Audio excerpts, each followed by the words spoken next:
मैं 8वीं क्लास में 4 साल मॉनिटर रहा था।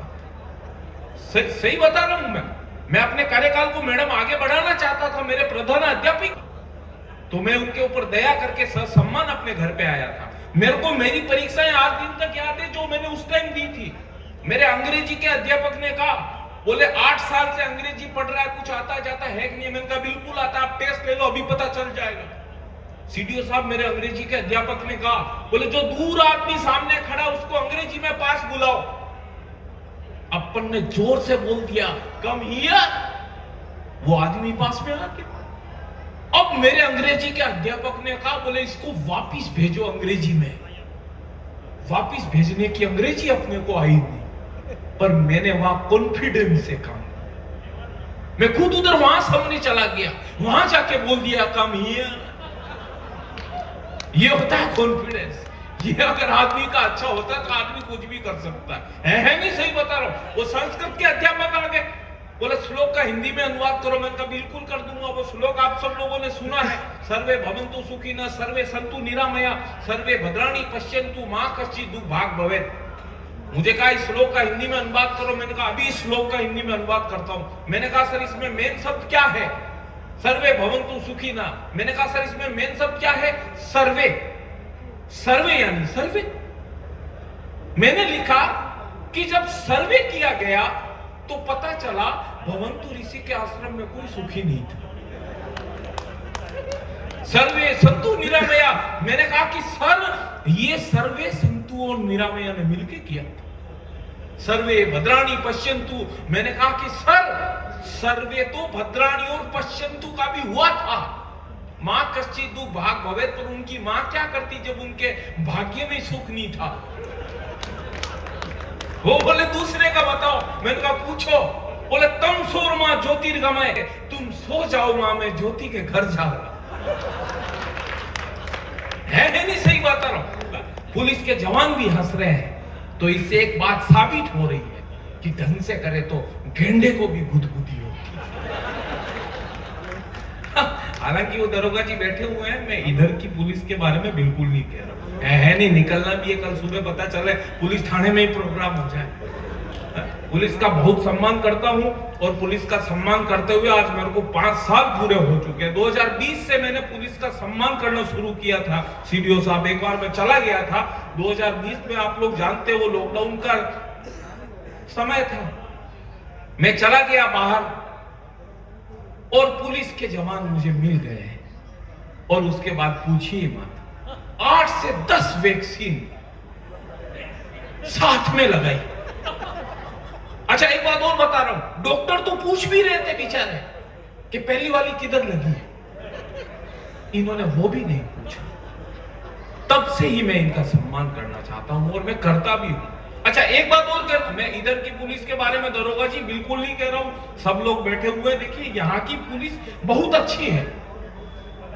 सही बता रहा हूं मैं, यहाँ की बलिया की पुलिस तो बहुत ही अच्छी है, और बहुत सीधी पुलिस है। इतनी सीधी है, आप जो भी दो प्रेम से रख लेते।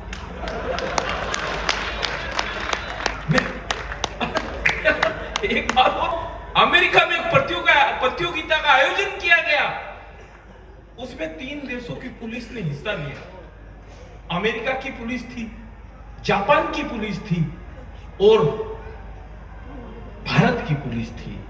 और भारत की पुलिस में प्रतिनिधित्व किया था यूपी की पुलिस ने। अब बात तो सुनो, बाद में पता चलेगा। मुझे पता है आपको पहले ही समझ में आ गया। मैं कल आपको आगरा में ढूंढ रहा था। 3 देशों की पुलिस का कंपटीशन, अमेरिका, जापान और भारत। सीडीओ साहब कंपटीशन में उन्होंने यह तय किया था कि जंगल में एक शेर को छोड़ा जाएगा, और जिस देश की पुलिस सबसे पहले शेर को पकड़ के लेके आएगी उसे $1,00,000 का इनाम दिया जाएगा। सबसे पहले अमेरिका की पुलिस गई, शेर को छोड़ दिया गया गहन घने जंगल में, अमेजोन का जंगल, शेर को छोड़ दिया गया। अमेरिका की पुलिस गई, मात्र 15 निकाल ली और शेर को पकड़ के लेके आ गए।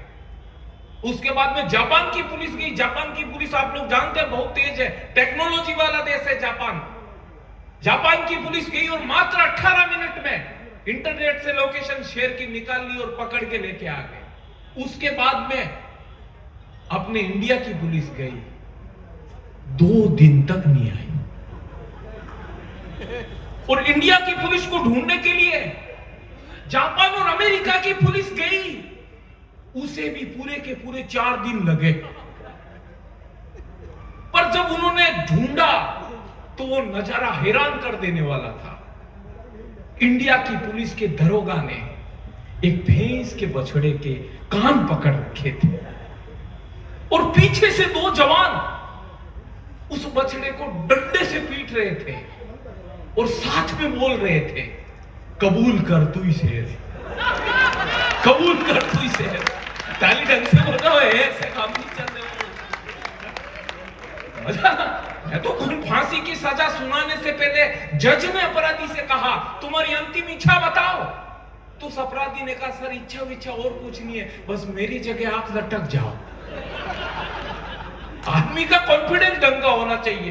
वो इतने में मेरे विज्ञान के अध्यापक क्यों हैं? मैंने कहा सिंपल सी बात है, हम उसको खा नहीं सकते। इतने में मेरे गणित के अध्यापक आ गए, बोले एक खेत को मिलकर 10 आदमी 15 दिन में जोतते हैं, तो 20 आदमी मिलकर उस खेत को कितने दिन में जोतेंगे? तो मैंने उत्तर लिखा। मैंने कहा जब एक बार खेत जुत गया तो बार बार जोतने की जरूरत क्या है, क्यों एनर्जी लगा रहे? इतने में क्या हुआ कि मेरे इतिहास के अध्यापक आ गए और मेरे से प्रश्न किया, बोले बताओ महाभारत के युद्ध का सबसे बड़ा कारण क्या था? आपको भी नहीं मालूम होगा, आज पता चल जाएगा। मेरे को मालूम था, मैं कॉन्फिडेंस का आदमी था और मैंने उत्तर दिया, आज आपको भी पता चल जाएगा कि क्या कारण था।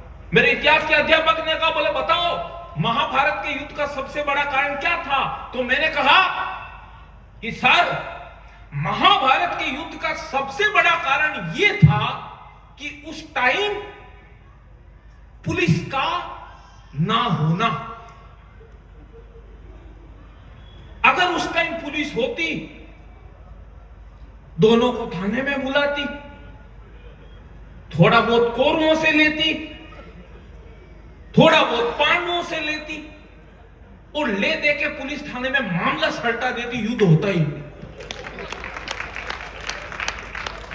पर ये देखिए मस्ती मजाक की बात है, पर मैं एक बड़ी बात ये कहना चाहता हूं मित्रों, ये ही वो पुलिस के लोग हैं। जब कोरोना काल आया था, कितने न जाने कितने पुलिस कर्मियों ने अपने प्राणों की आहुति दे दी लोगों की रक्षा करते करते। और यही वो पुलिस कर्मी है जो अपने त्योहारों को छोड़ देते हैं जनता के त्योहार सफल बनाने के लिए।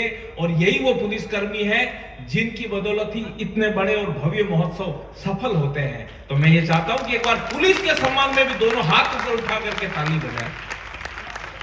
बजवा दिए दरोगा जी, आप थोड़ा ध्यान रखें। है नहीं जरूर। मैं तो देखिए कॉन्फिडेंस का आदमी हूं, मैं ऐसी कोई बात नहीं करता जिससे दिमाग पे लोड पड़े। अच्छा एक बात और कहना चाहता हूं, आप सब लोग बड़े प्यार से सुन रहे हैं, पीछे तक लोग बाग बैठे हुए हैं, ये थोड़ा लाइट है जो नीचे कर लीजिए, मुझे इतने प्यारे इतने अच्छे श्रोताओं से, हाँ ये क्योंकि दिख नहीं रहा है, हालांकि पीछे खाली है कुर्सियां, पर अपन वो उस विज्ञान के और गणित के सिद्धांत को मान करके ही चल रहे हैं। मैं माना कि सिद्धांत पे काम कर रहा हूं, अपन इन कुर्सियों को आदमी ही मान रहे हैं। है नहीं, सही बता रहा हूं, ये सारे आदमी बैठे हुए हैं, अपन इसी को मान के चलेंगे तभी अच्छा होगा।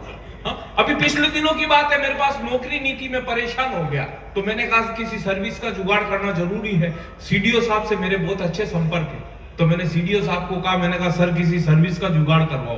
तो सीडीओ साहब ने मेरे को यहाँ पर आपके बलिया में ही एक मुर्गी खाने में नौकरी दिलाई।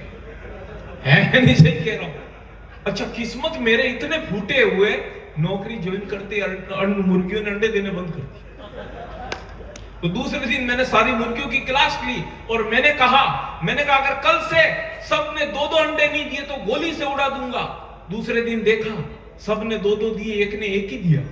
तो मैं उसके पास चला गया बंदूक लेके और जाके मैंने उसको कहा, मैंने कहा क्यों बे, मेरी बात नहीं सुनी था? मैंने कहा मेरी बात नहीं सुनी कि 2-2 अंडे नहीं दिए तो गोली से उड़ा दूंगा? तो उसने कहा, बोले ऐसा है, आपके जो सीडीओ साहब हैं ओजस्वी राज जी, उनकी धमकी के कारण एक दे दे जो अच्छा है, वरना मैं तो मुर्गा हूं। ऐसे कॉन्फिडेंस वाले आईएएस ऑफिसर हमारे बीच में बैठे हो, एक बार पुनः तमाम ताली बजाइए आप सभी लोग। ये कार्यक्रम का सौभाग्य है सर, आपकी उपस्थिति है, और ये बलिया का सौभाग्य है कि आप यहाँ पर काम कर रहे हैं। अच्छा, एक बात और कहना चाहता हूँ, मैं तो सब क्या है, ब्राह्मण आदमी हूँ, पंडित आदमी हूँ, मरे करे के शादी ब्याह के सारे मंत्र मैं जानता हूँ, बट मेरे को खाली ये संपट नहीं पड़ता कि कौन सा वाला मंत्र कहां पढ़ना है नहीं, सही बता रहा हूं। एक आदमी आ गया मेरे पास में, बोले जानी भाई 4 बच्चों के नाम रख दिए हैं, 2 बच्चों के नाम और रखने हैं, पीछे धर धर आना चाहिए। मैंने कहा बिल्कुल आ जाएगा, पहले तेरे 4 बच्चों के नाम बता। तो बोले एक का नाम है लीलाधर, दूसरे का नाम है धरणीधर, तीसरे का नाम है गिरधर, चौथे का नाम है चक्रधर। तो मैंने कहा एक काम कर, 5वें का रख दे इधर, 6ठे का मैंने कहा रख दे उधर, बोले 7वें का मैंने कहा रख दे किधर, बोले 8वां हो तो मैंने कहा नालायक रख दे सुधर। यही हो सकता है। मैं तो अच्छा एक और बात पिछले दिनों की एक और बात बताना चाहता हूं। पिछले दिनों की बात है, हमारे बीच में अभी एक ये कॉमेडियन जॉनी भाई और है, और एक एंट्री और सभी लोगों का होगा, आप बड़े एंजॉय से सुन रहे हैं। जापान का नाम आप सुने, बहुत बड़ा देश है जापान, तो बहुत टेक्नोलॉजी वाला देश, अभी बुलेट ट्रेन जापान से आ रही है। पिछले दिनों सीडीओ साहब मशीन का आविष्कार हुआ जापान में, चोर पकड़ने वाली मशीन, पहली बार एक ऐसी मशीन बनी जापान में। मात्र 1 घंटे में उस मशीन ने जापान में 1000 साइबर चोरों को पकड़ा। उसके बाद वो मशीन अमेरिका गई, अमेरिका में मशीन ने कमाल कर दिया, 3 घंटे में 3000 साइबर चोरों को पकड़ा। उसके बाद वो मशीन ब्रिटेन गई, ब्रिटेन में मशीन छा गई, 6 घंटे में पूरे ब्रिटेन के 10,000 साइबर चोरों को उस मशीन ने पकड़ा। उसके बाद वो मशीन इंडिया आई, 10 मिनट में मशीन चोरी हो गई। ये अपना हिंदुस्तान, या कुछ भी हो सकता है।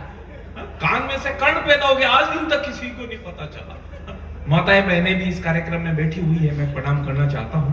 हालांकि मैं महिलाओं के ऊपर ज्यादा कोई बात नहीं करता, क्योंकि आदमी की फाइल 2 मिनट में सल्टा देती है नहीं, सही बता रहा हूं। इनकी सबसे बड़ी विशेषता बता रहा हूं, महिलाओं की सबसे बड़ी विशेषता, कभी किसी महिला से उम्र पूछ लेना, कभी से ऊपर की बर्थ पर मैं लेटा हुआ, नीचे 2-3 महिलाएं बैठ के बात कर रही। पहली वाली ने दूसरी वाली से कहा, बोले बहन तुम्हारी उम्र कितनी हो गई? तो उसने कहा कुछ नहीं, मैं 30 साल की हूं, जबकि 40 का आंकड़ा पार कर चुकी थी। दूसरी वाली ने कहा, बोले मैं 25 की हूं, जबकि अर्धशतक ठोक चुकी थी। मेरे से रहा नहीं गया, मैं धड़ाम से नीचे गिर पड़ा। वो बोली क्या कर रहे हो? मैंने कहा मैं जन्म ले रहा। यही हो सकता है।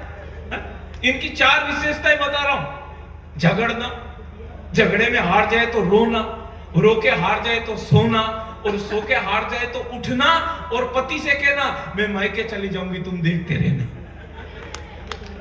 अच्छा एक बात और बताना चाहता हूं आपको। हिंदुस्तान तो त्योहारों का देश है, अलग अलग त्योहार यहां पर मनाए जाते हैं। हिंदुस्तान त्योहारों का देश, अलग अलग त्योहार हर महीने में आते हैं। अभी आगे आएगा 14 जनवरी मकर संक्रांति, आप सब लोग जानते हैं मकर संक्रांति को।